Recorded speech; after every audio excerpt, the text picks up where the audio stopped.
Сегодня тепло и может даже идти дождь, а на утро снег и мороз до -10. В таких условиях нужно сделать так, чтобы в доме всегда было тепло и уютно, несмотря ни на какие климатические катаклизмы. Однако даже самые высокотехнологические системы отопления в суровые холода будут потреблять энергоносителей больше, чем обычно. Да, безусловно, в вашем доме будет достаточно тепло, и это хорошо, и это правильно. Но сейчас, когда энергоносители дорожают с каждым днем, а в сельской местности не всегда бывают доступны, люди все чаще задумываются, как сделать так, чтобы дом потреблял как можно меньше энергии, но внутри помещения все равно поддерживалась нужная для жизни температура. Количество потребляемой энергии зависит от нескольких факторов: материала, из которого сделан дом, его теплоемкости, изолирующих элементов, площади строения. С недавних пор в России стали возводить недорогие каркасные дома канадского типа, и проблема отопления стала в этих строениях особенно остро. Слоеная конструкция, где кроме дерева практически нет каких-либо способных накапливать и отдавать тепло материалов природного происхождения, летом безумно жарко и душно, а зимой очень холодно. И для того, чтобы обогреть такой дом, система отопления и кондиционирования должна работать постоянно. А если батареи станут холодными хотя бы на полчаса, то температура в помещении опустится до уличного состояния. Именно поэтому группа инженеров-конструкторов и задумалась над тем, как достичь компромисса в постройке каркасного дома, сделать его недорогим, но одновременно и энергоэффективным. О том, как они справились с этой задачей, расскажет автор проекта Анатолий Наденный. Говорят, что этот дом, ну вот вы говорите, да, энергосберегающий, да? В чем это выражается? Ну, в чем Действительно выражается? ли потребляется меньше энергии и так далее? Ну, вот по данному дому у нас расчетная была нагрузка в 5 раз, мы должны были снизить на квадратный метр нагрузку, а реально она меньше где-то около 8 раз. То есть потребление топлива по аналогичным домам на квадратный метр, если пересчитать, то у нас в 8 раз меньше потребления, чем в аналогичных домах по обычной технологии, доступной или применяемым сейчас в строительстве. То есть, как я понял, может быть правильно, может быть неправильно, каким образом вы этого добились? То есть за счет того, что вы заложили геокар, за счет этой каркасной технологии, или за счет чего, почему вот Нет, на 8 раз здесь же меньше целый потребления? комплекс мер, которые мы применили. Во-первых, у нас подкрышное пространство – это жилое пространство, и оно также и теплоизолировано, как и все жилое пространство во всем доме. То есть мы, если поднимемся наверх, посмотрим потолок, то у нас потолок имеет толщину свыше 50 сантиметров. Это тоже заполнено утеплителем. Да, и ну, по всем, исходя из тех нормативов, как защитить утеплитель, и в том числе дом, чтобы он был живым, то есть чтобы он был, как бы, как принято в народе говорить, дышащим домом. Поэтому здесь все соблюдено, и дом получается, ну, несколько отличным от обычного. Непривычные толщины стен, но они не удорожают строительство, а наоборот удешевляют. Как известно, существует несколько способов распределения тепла по дому – воздушный и лучевой. Сейчас в других домах, не энергосберегающих, обычных, используется прежде всего конвективный способ распределения тепла, то есть радиаторы, настроенные на обогрев прежде всего воздуха. С одной стороны, это правильно, однако если человек хочет распоряжаться выделяемым теплом рационально, необходимо оснастить дом радиаторами не только воздушными, но и лучевыми. Лучевое тепло распространяется по всему дому, отапливая не только воздух, но и предметы в помещении, в том числе и кожу человека. Такой обогрев похож на солнечное тепло, когда камни или песок гораздо горячее, чем воздух. При таком отоплении нагреть комнату можно гораздо быстрее, чем при воздушном, ведь горячий воздух готов проникнуть в любую щель и улетучиться. Возьмите хотя бы вентиляцию. Именно поэтому идеальным вариантом станет универсальный способ распределения тепла, в котором предусмотрены как лучевой прием, так и воздушный. И хочется сказать еще о том, что в теплом энергосберегающем доме размеры окон играют весьма важную роль. Вот мы видим здесь обычные нормальные окна, не витрины, как делают обычно для красоты. Тем не менее, конечно, вот окна излучают весьма много энергии, и даже если мы уберем составляющую энергетическую от стен и от крыши, утеплив их многократно больше норм СНИПа, в данном случае стены утеплены в 3 раза больше, чем по нормам СНИПа, то все равно достаточно большое количество энергии у нас будет теряться в доме сквозь окна, которые тоже нужно закрывать в этом случае теплозащитными ставнями на ночь, и будет теряться большое количество энергии с воздухом, который должен для вентиляции поступать в дом и прогреваться. Но в данном случае дом состоит исключительно из экологически чистых материалов и не содержит никакой химии, никаких утеплителей на искусственной основе. Ни пенопластов, ни пенополистиролов никаких, ни экструдированных. И здесь нету вредных испарений, поэтому количество воздуха, которое необходимо этому дому для дыхания людей, может быть значительно меньше, чем по нормам СНИПа. Но тем не менее, все равно, конечно, его нужно греть. Эффективность потребления энергии и топлива зависит в том числе и от рационального расположения всех нагревателей в доме. Ведь тепло дают не только батареи внутреннего отопления и камин, но вы удивитесь, и лампы накаливания.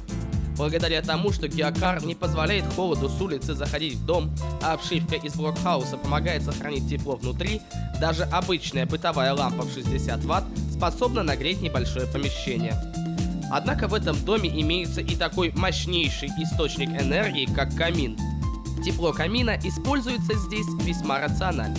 Сквозь стены дома проходит дымоход, согревая помещение как на первом, так и на втором этаже. Также, если электричество в доме отключится и другие системы отопления тоже перестанут по какой-то причине работать, то с помощью камина можно будет не только протопить жилое помещение, но и нагреть горячей воды. Подробнее об устройстве камина на данном объекте побеседуем с нашим постоянным экспертом Андреем Курашевым. Андрей, вот что это такое за необычный камин и почему он такой странной формы? Можете нам рассказать? В энергосберегающем доме он энергосберегающий и не только потому, что у него теплые стены, а потому что в нем используются простые, эффективные, в том числе обогревательные конструкции. Вот, в частности, этот камин вообще считается неэффективной обогревательной конструкцией. Ну да, потому что он, значит, забирает огромное количество воздуха из помещения, открытый камин. И, как правило, в помещении становится от этого не теплее, а холоднее. И вот если вспомнить фильмы с англичанами, которые греются у камина в шубе, вот как раз это тот случай. Этот камин отличается от других конструкций тем, что он, во-первых, он привязан к этому дому, привязан к этому помещению. Обычно камины у нас владельцы домов выбирают по картинке. Жена или муж, или теща, кому-то нравится, тыкают пальцем в картинку и говорят печнику или каминщику: сделайте такой камин. Почему? Ну, потому что нам хочется. На самом деле геометрия камина, размеры топки, объем вытяжки зависят от конфигурации комнаты. Буквально зависит даже не только от кубатуры помещения, но и от расстояния до соседней стены. Поэтому грамотные печники и каминщики, они знают, какие камины можно делать в каком-то помещении, какие нельзя. Это первое. Во-вторых, этот камин сделан таким, вот с такими необычными реброобразными конструкциями для того, чтобы он излучал максимальное количество лучевой энергии, тепла. Если бы у нас тепло излучает плоскость, более ничего, плоскость, нагретая до какой-то температуры. Если бы у нас лицевая часть камина была просто плоская, то площадь ее была бы меньше, чем она вот такой сложной формы. И речь идет не об усложнении формы как таковой, а о том, что вот каждый кусочек этой поверхности, нагревшись, излучает тепло равномерно. Вот в данном случае он излучает на меня, потом туда, потом туда, потом туда, потом туда. И вот здесь стоит ряд таких полукруглых излучателей, которые трансформируют тепло равномерно во всю комнату, расфокусируя его на угол, сколько здесь получается, 90 градусов. Вот. Это повышает лучевую отдачу любого печи или камина. Вот такая конфигурация. То есть этим камином можно нагреть комнату, это в принципе? Да, этим камином. Даже если тут нет радиатора, можно нагреть комнату.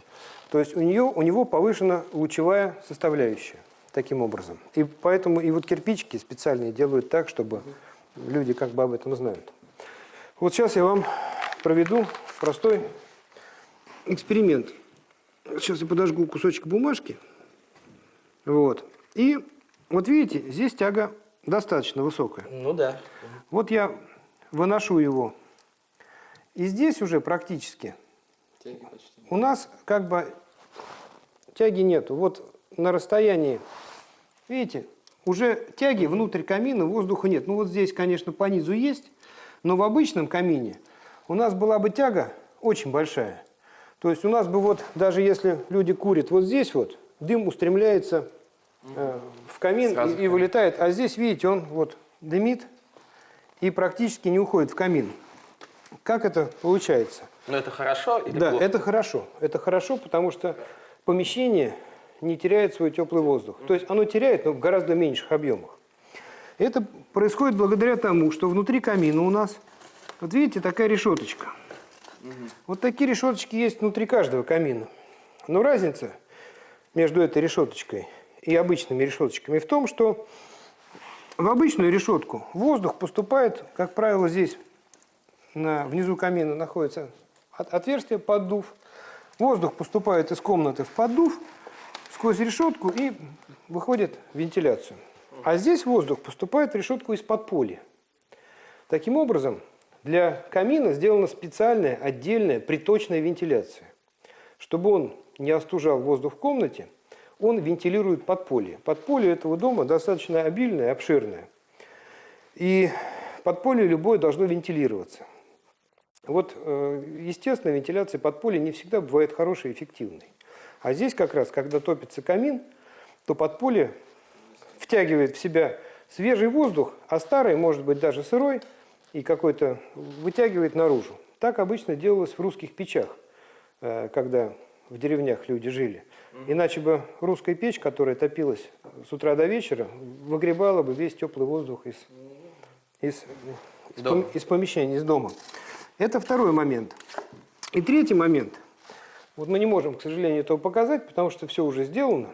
Вот в этом доме вытяжные каналы для теплого воздуха, что воздуха из котла, что воздуха из камина, совмещены с впускной вентиляцией, с втяжной. То есть, таким образом, теплый воздух выходит из дома, там есть разделение кирпичом двух каналов, а холодный воздух, наружный, заходит в дом и нагревается от теплого воздуха. Таким образом, мы имеем очень недорогую, естественную рекуперацию воздуха.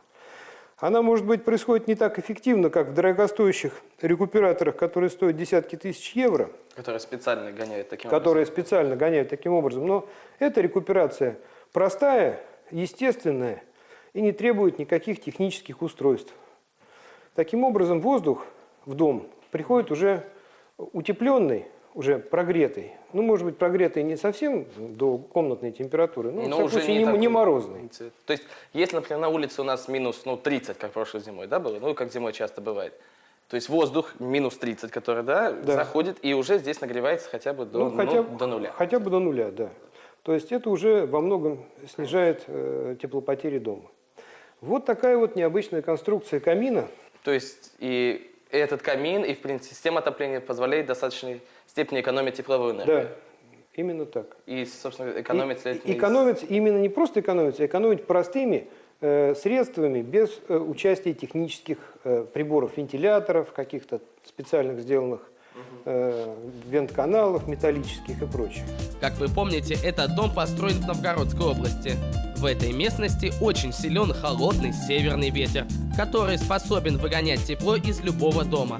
Именно поэтому здесь установлен двойной каркас. Ведь нужно помнить, что именно герметичность стен дома обеспечивает надежную защиту от уличных холодов. Конечно, добиться полной герметичности нельзя, однако постараться максимально снизить количество отверстий, через которые может выйти тепло, все-таки можно. Для этого, как в русских избах, щели забивают паклей или мхом. Как ни странно, но эти веками применявшиеся русским народом материалы являются гораздо лучшим заполнителем, нежели современные, искусственные, сделанные из химических полимеров материалы. Тему продолжит Андрей Курышев. Вот мы находимся сейчас в котельной вот этого теплого энергосберегающего дома. И конструкторы дома ставили перед собой задачу сделать систему дома из доступных, эффективных, экологически чистых, в общем-то, материалов российского производства. В данном случае в качестве котла для отопления дома, потому что он все равно требует отопления, Использован обычный российский котел, называется он КЧМ, он чугунный, котел на 40 киловатт, он очень недорогой, стоит порядка 10 тысяч рублей всего лишь. И здесь сделана система отопления с естественной циркуляцией, не зависящей от электричества. Вот мы видим из котла, вот так называемая труба, вот эта труба называется подача. Вот она идет, это называется центральный стояк, дальше он уходит на второй этаж, и там происходит разлив. Вот в данном случае термометр показывает, что мы только что затопили дрова, раскочегарили дом, приехав недавно, 60 градусов Цельсия температура подачи. Очень высокая температура, ну не очень высокая, но выше, чем нужно для дома. Просто нужно привыкнуть к тому, какое количество дров следует класть в котел. Мы приехали, сейчас дом еще практически не эксплуатировался, без опыта, нагрузили котел полным, вот сейчас он догорает. Котел, в принципе, неплохой. Вот чугунная крышка, открываются, догорают там наши дрова, которые есть. Есть у котла поддув, все достаточно просто. Единственным недостатком этой конструкции является то, что здесь отсутствует термостат, который обычно присутствует у дорогих заграничных котлов. Термостат следит за тем, чтобы температура горения внутри, температура теплоносителя не поднялась выше недопустимой, порядка 90 градусов. То есть, грубо говоря, чтобы он не вскипел. И закрывает поддув. Вот в данном случае в этом котле нет такого прибора, и нужно топить его просто с умом, иначе мы запросто можем вскипятить весь теплоноситель. Ну, в принципе, к катастрофическим последствиям это не приведет, потому что здесь трубы сделаны из железа, обычные стальные трубы. Вот это кусочки металлопластика, вы на них не смотрите, они просто для того, чтобы запитать рядом стоящий водонагреватель, бойлер. Вот. Вот здесь обратный клапан стоит. Вот бойлер запитан при помощи циркуляционного насоса, а вся система отопления простая, работающая на гравитационном принципе. Теплая вода, здесь, правда, залит тосол, теплый теплоноситель расширяется, поднимается вверх, холодный, соответственно, приходит вниз. Вот через эти трубы. Вот, собственно, все просто и незатейливо. А зачем тосол заливается? А тосол в системе нужен для того, чтобы этот дом был не замерзающим. Даже если хозяева уедут отсюда и бросят его зимой, то тосол не замерзнет до температуры порядка минус 20-30 градусов. Таким образом, приехав сюда в любое время дня и ночи, зимой, в любой мороз, можно разогреть этот дом и через пару суток уже здесь комфортно жить. Почему говорю через пару суток? Потому что дом из геокара обладает хорошей, большой теплоемкостью, несмотря на то, что он теплый, он еще и теплоемкий. Поэтому он не так быстро разогревается, хотя, в принципе, стены обиты внутри деревом, поэтому, если будет такой тепловой удар мощный, то будет сначала тепло, потом прогреются стены. То есть здесь все сделано очень правильно и хорошо. Единственное, конечно, я бы поставил более совершенный котел, но задача была поставлена сделать все недорогими российскими материалами, и она была успешно выполнена. А теперь давайте подведем итог. Энергосберегающий дом должен: А. Быть хорошо утеплен, причем не минеральными ватами, а природным материалом, типа торфоблока геокар. Б. Иметь хорошую, надежную, универсальную систему отопления –